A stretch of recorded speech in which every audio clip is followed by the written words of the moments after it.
to another Retail Media Thursdays. I'm Megan Harbold, and today we are here with Jeffery Bustos of the IAB. Hello, welcome Jeffrey. Thank you for joining us for Retail Media Thursdays. Why don't you give yourself an intro? My name is Jeffery Bustos. I work at the IAB, and my title is VP of Measurement, Addressability, and Data, or MAD. Where over the last 3 years, I've been developing standards and best practices for retail media in the US, collaborating with our friends in Europe, Latin America, and even Australia. Amazing. And we are today here in the full shilling. Why are we here? Well, when you told me we were going to go around Wall Street, I remember back when I was in the Group M Mafia days, and we used to come into the shillings back when I used to work in paid search, when I used to use Kenshu. So I was just like, shillings, why not? But yeah, this place was a lot of fun. We used to come here after work, after a stressful bid optimization and some SQRs. Oh my goodness. We'd come here and we'd actually have contests to see who could come up with who had the funniest SQRs. To like encourage our analysts to do SQRs because they're really boring. Yeah. We would have contests and then they would read their funniest SQRs and then like we would have small prizes for them. That's awesome. So yeah. It's a good vibe. And they have Yingling, which and they have you and Yingling. I both are very fond of. Yes. Cheers. All right, one last quick intro question. What was your peak of the week, personal or professional? Peak of the week. I was in Turkey last week for Brand Week in Istanbul. Ooh. Yes. It was amazing. Was that your first time? It was my first time in Istanbul. Ooh. I don't think I was prepared for how big of a city Istanbul is. It's like 5 cities in one. Crazy. And just the food was amazing. Everybody was really nice. I got to share the stage with Mehmeta, which is the biggest retailer in Turkey. So that was really great. And it was really awesome to kind of see like how retail media is evolving differently across different parts. It was interesting because in store, I think they were pretty advanced. And then from an on-site perspective, they're actually seeing much higher investment in display ads versus sponsored product ads. And I feel like that's literally the complete opposite of the US. Yeah. So it's kind of interesting to see how, a lot of these retailers are developing these omni-channel strategies, but a lot of times what you're investing in is kind of like what the market dictates, how brands are investing, how consumers are interacting with the platform. You have been such a pivotal leader in kind of defining incrementality. And as it's such an incredible buzzword right now in this space, I was wondering if you could maybe just start us off with what is your definition of incrementality and why, based on what you've seen, is this so incredibly important right now? So, according to the measurement standards we wrote, incrementality is the causal impact of an ad to an outcome. And it's probably the most pivotal in retail media because it's the only ecosystem where the retailer is essentially the same ecosystem where the ad is shown and the message is shown is the same place where the measurement and outcome happens. Mm-hmm. One of the biggest challenges in measuring incrementality is one, what are you measuring? Mm-hmm. I think that's always like the question you kind of really dig into. Is it like, are you incremental to what? And then also understanding the environment in which you're measuring incrementality, measuring incrementality online, measuring incrementality post-campaign or in-store environment is very different. And then I think finally, one of the biggest challenges when you're developing standards or best practices, which we'd love to kind of hear how Skai's doing it, is Best Buy has different data sources and purchase frequency than like a Kroger. Mm-hmm. If I am Samsung, I don't care about purchase frequency because you're buying a television every 2 to 3 years. If I am Cascade Farms, purchase frequency is very important. I want to know how many times a week you're buying milk. So I think it's kind of a balance of how do you balance standardization with flexibility, and then also really aligning with the brands, what do you want to measure incrementality against? Yeah, absolutely. I feel like this whole notion of standardization, and again, I know you've done a lot of work in this space, but really a lot of your output is that standardization is kind of a fallacy, and you can standardize within your own world, but you can't really standardize from brand to brand, from category to category, from retailer to retailer. And yeah, I think we can totally talk a little bit about how partnerships and technology can help bridge some of those gaps for advertisers. Maybe let's get into that now. Like, what do we think is one of the most important keys to success, or how have you seen folks be very successful in determining what incrementality is for themselves? Well, first of all, I love you brought up the fallacy paradox. I was a philosophy major in college, and I feel like that really encompasses kind of like, it is kind of contradiction. How do you standardize and how do you have flexibility?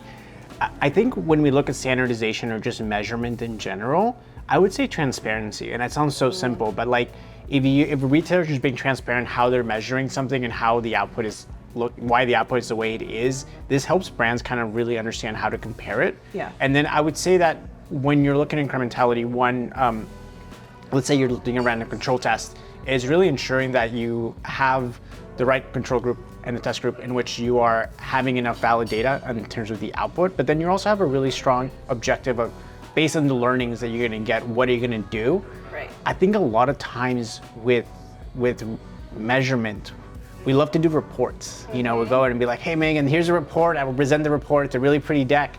But at the end of the day, like, and one of the things that when I was reading about Skai, you guys have Decision Pro, and that's how you call your measurement tool. And I do really think that measurement should be a decision tool, not a reporting tool. And I think when you start looking at retailers that do it well, it's a lot of retailers that are setting up these, you know, incremental tests that are really looking at what are you trying to measure, and kind of based on the outcome of this measurement, what are you going to do from it? Yeah. Even whether you're on online environment or you're an in-store environment, you're trying to understand, you know, what stores perform better, or what parts stores with zones do better, or what types of ads do better, seasons that do better. I think it's really understanding your objective, but then also what are you going to do post-campaign afterwards? Yeah. I think it's such an important thing to remember that within the world of a brand, especially in CPG, the very slow-moving, big siloed organizations, they spend 95% of their time literally reporting backwards just to explain what happened, and not even getting to the point of the data that they need to go tell them what to do. And that kind of internal selling in like this cycle of just almost like wasted time is something that I'm seeing more and more brands kind of pushing back against and trying to break down those silos that exist, that kind of old mentality, that kind of inefficient behavior. And there's kind of this maturity happening of defining performance, not so much by profitability alone, but this kind of shift to using incrementality as that more forward-facing metric. What would you say in terms of like organization structure maybe, or again, like maybe it's the leadership mentality that you've seen work really well to help brands and advertisers get to where they need to go? So I read Measure What Matters, and they talk about OKRs. And I know OKRs are really more about like organizational goals. But when I work with brands and retailers, what I try to get them to understand is like, you need to have to obviously, your main objective is how much product you can move, what is your margin on the product, and what is the revenue you're making on that product. But getting that information, once you already have that information, it's too late to react to it. To your point, they're just being very reactive. So you want to have kind of your overall business objectives, but then you kind of want to go kind of level deeper, understand, you know, what are your leading indicators? And that's where incrementality comes in. That's where new brand comes in. That's where purchase frequency comes in. For example, I'm obsessed with Olipop. I don't know if you've tried it. It's pretty good. It's changed my life. And I'm like an avid soda category buyer, and I wasn't before. I just ordered groceries today when I got back, and I literally ordered like 20 cans of Olipop. And a lot of that, you know, Olipop as a brand would say, oh, Jeffrey is new to the category, I'm going to be messaging much differently than an avid soda shopper that's already buying sodas and they just switched to this new soda. So I think kind of getting that second layer of not just saying like, oh, somebody's new to brand, but are they new to brand to the category with a competitor? Understanding that purchase frequency, you know, if your incrementality, say your ROAS increases 10, 20%, but that's because of a price increase, and then you see your purchase frequency decrease, a lot of times we're like, oh, ROAS increased 20%, Yeah, and then good things. No. and then no, it's a price increase. So I think kind of looking at your leading indicator is important, and then from there, looking at your lagging indicators, which are things that like your hands-on keyboard speed people are doing. You know, what are they doing to optimize that frequency? What are the metrics that have a high propensity to then lead to a frequency, or what is the messaging? Kind of like looking at measurement, those 3 steps is going to help you be much more agile, because you do have to respond very quickly. You know, we live in a world where, you know, a TikToker will talk about something and then a new trend will explode. You get to react really quickly, or, you know, there'll be a promotion. So you have to be able to have these key KPIs that tell a story throughout kind of the stages and of optimization. And I think that's where measurement should go. And to your point, that will definitely break the silos internally, because there'll be more of that internal communication within a brand. Yeah. And, you know, that data that's flowing, whatever the aligned kind of definition of incrementality is across those various kind of spheres of the funnel, everybody from C-level down to the practitioner being aligned to what those leading lagging indicators are and knowing what actions to take when things change. Like that is, I think, very much missing in the enablement of what it takes to do retail media well. Maybe what else have you seen that's like a watch out for advertisers to either definitely stay away from, don't think about it in this way, or maybe an example of something you see be super, super successful in terms of like a case study almost? One of the funnest case studies that I came across when writing the paper on retail media advanced measurement data collaboration was Kroger. So they shared a really cool case study, which I also thought was really fun. It was around a sporting event, and it was like, how do you get people excited around recipes? So they organized the recipes by different players, which is really engaging kind of with the consumers in a live event. And I think kind of like when you think a lot about campaigns, a lot of times they're really boring, but this was super interactive with it. And then they showed different campaigns to different consumers based on the different segments, based on the different interests. And then post-campaign, they actually used linear regression models to really understand kind of what was the impact of showing those campaigns. So they actually didn't do an actual A/B test. So they set up a random control test of the people that were going to be showing the ads, but then post-event, they actually also then use counterfactual machine learning to kind of really understand what is the impact of people that didn't see the test, just to kind of really measure it. And I think kind of with that test, a lot of times we try to overcomplicate things. And I think with this one, it was a really fun campaign in which the consumers were engaging with the brand in a really fun way with recipes. And I think recipes is really where we're going to see a lot more innovation in retail media. Because I mean, like if you see the latest innovation with, I think it's Instacart, where you can just like type the recipe you want or write the recipe. And then I'll just show you all the ingredients and you can buy them. Yeah, add the cart, boom. It's amazing because like the worst part of recipes is not finding the ingredients. I remember the early days at Hershey, we were pushing Instacart to come up with this, and it's 8 years later, finally here. But it took that long to do it well, right? Yeah, to your point, yeah. It's all about that customer experience. Now we're here, yeah. Now we're here. Yes. Okay, so we talked, I mean, your example was great, the Kroger example. That's obviously a bit more contextual, targeting upper funnel, kind of getting them aware, getting onto that list maybe the first time. I think what a lot of brands are trying to figure out is, okay, in my very much Amazon-centric paid search, it's a sponsored brand, very native experience, how do I measure incrementality? How do I think about like good quality measure when I can't very easily just do like an A/B test or an on-off control? Or can you?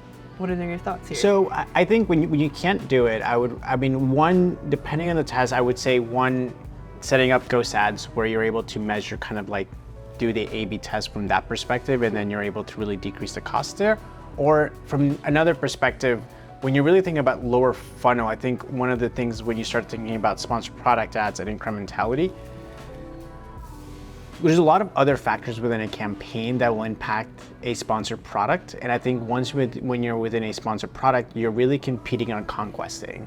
And you're really competing on kind of what is the opportunity cost of not being there. So I would say that as brands try to look at incrementality within Amazon, I think looking at that incrementality within Amazon, either doing a post-view analysis, doing a before-after analysis, doing a sales lift analysis is really good. I think the most important thing in any incrementality test is one, ensuring that if you're doing an A/B test, ensuring that you have enough data coming in.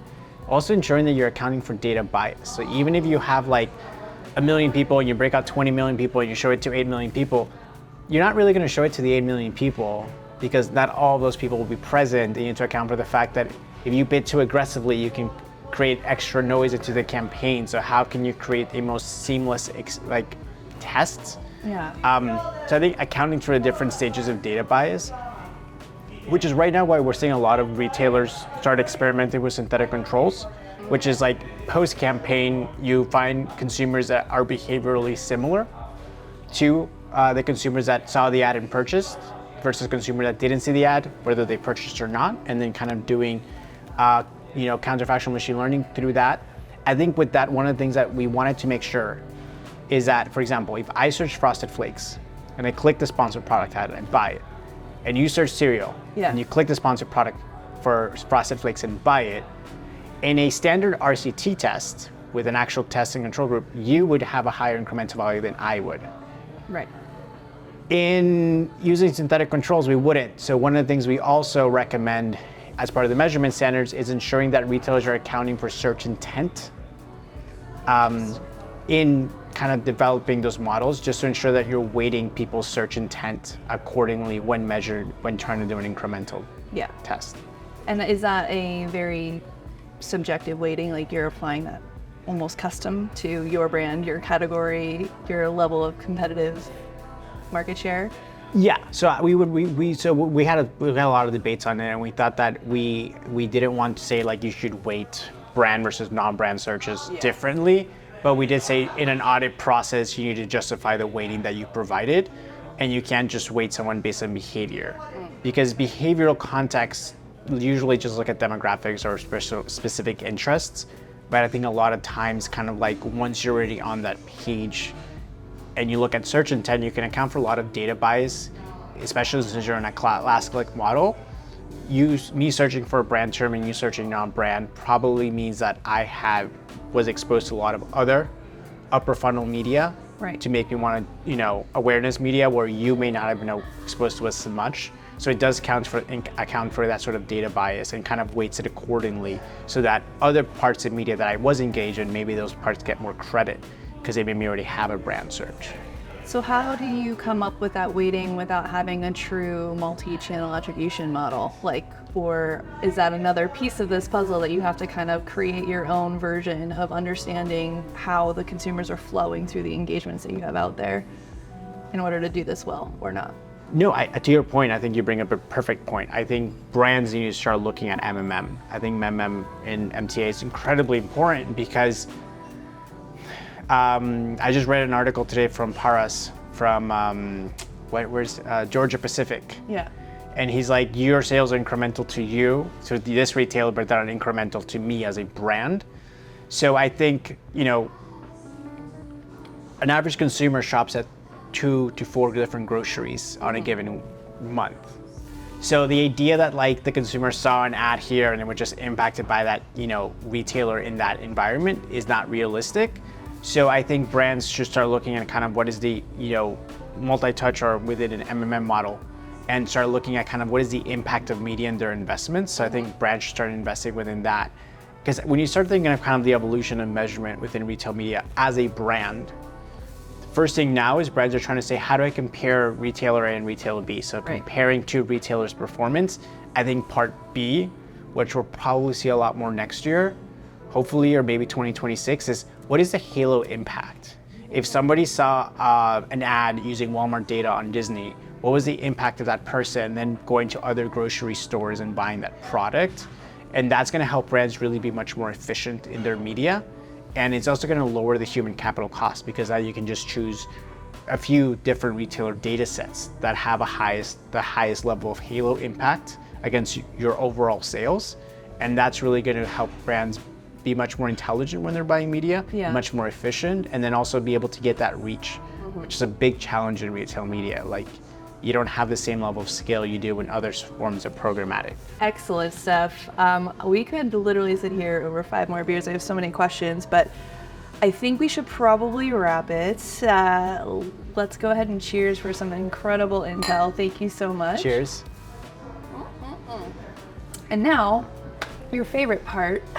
Oh. Rapid fire question. Yes. So I think we've established you've been in the measurement space for quite a while, and acronyms and initialisms are a big part of that. So I thought it would be fun to ask you to define some acronyms and initialisms that absolutely have nothing to do with measurement, just to see how you do. Love it. You ready? Yes. Okay. The first one, BANT, B-A-N-T.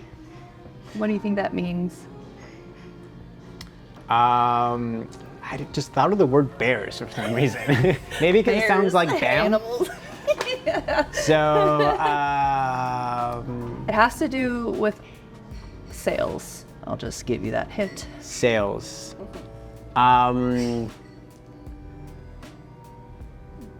Bilateral, business, administration, negotiation, transactions.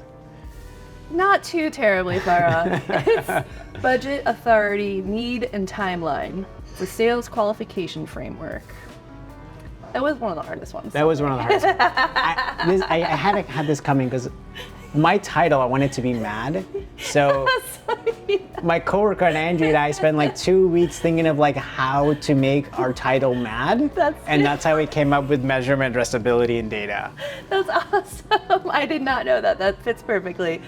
Okay, so the next one, I didn't even know this was an acronym, but snafu. Snafu, I did not know that was an acronym. I know, it is. Is it like snag fumble? No, it is 5 different words, and it's actually a military acronym. Oh, wow. And it does mean like chaos, right? Like as we use it in normal day. But yeah, it actually has 5 different words to it. Is it snafu?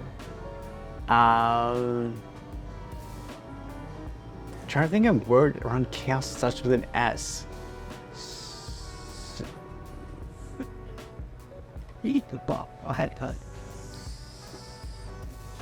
Soul? No. Salt? No. These are so hard. I love it. It's situation normal, all effed up.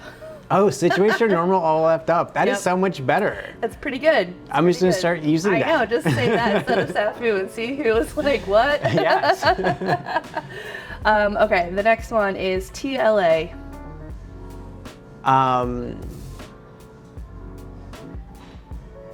It's an acronym about acronyms. To list acronyms. 3-letter acronym. Oh, 3-letter acronyms. Wow. TLA. Apparently, it's used very sarcastically for people who overuse acronyms. So Okay. Makes sense. Okay, we can use that one. We can use that. Yes. I think this one you'll probably know. WYSIWYG. WYSIWYG. WYSIWYG. World. Think about it in like like a website. You're creating a website using a WYSIWYG editor. Website integration. It's actually what you see is what you get. What you see is what you get. So it's basically instead of having to like code everything, you have like a nice little editor. Yeah, like WordPress. Exactly. Yeah. Okay. Is the last one, what is Skai? It should be now. What is Skai? Don't ask me that. I actually don't remember either. No, the last one was just NIMBY. This is text speak for all those kids out there. NIMBY. NIMBY. No, I don't know. I don't know either. I'm not hip with it. Not in my backyard. Not in my backyard. Not in my backyard. Wow, yeah. No, I'm not in with the cool kids. One of my Gen Z team members said no crumbs, and I was like, there's no crumbs, and I actually took it literally. It was very embarrassing, and now the whole internet will know this. So, yes. No, this is great. I would have failed every single one of those. I'm glad I stumped you. No, those were hard. Those were difficult. It's better than singing songs, though. Those were much better than singing songs, yeah. I'm so bad at singing songs. That would have been painful for our listeners as well. Awesome. Well, thank you. Cheers one last time. Thank you so much. This was a ton of fun. Awesome.